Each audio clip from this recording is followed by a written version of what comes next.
High court کا بڑا فیصلہ آ گیا۔ بچوں کی فحش ویڈیو کیس کا ملزم سعادت امین جیل ہی میں رہے گا۔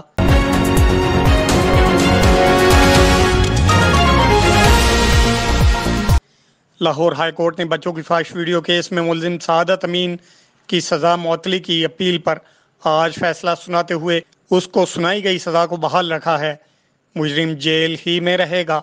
واضح رہے کہ چند روز قبل ملزم کی سزا معطل کر کے ضمانت پر رہا کیا گیا تھا، جس پر عوام کی جانب سے گہرے دکھ اور رنج کا اظہار کیا گیا تھا اور اس فیصلے کو شدید تنقید کا سامنا تھا، مگر آج ہائی کورٹ نے تمام کیس کا جائزہ لینے کے بعد فیصلہ سناتے ہوئے مجرم کو سنائی گئی سزا کو برقرار رکھا ہے۔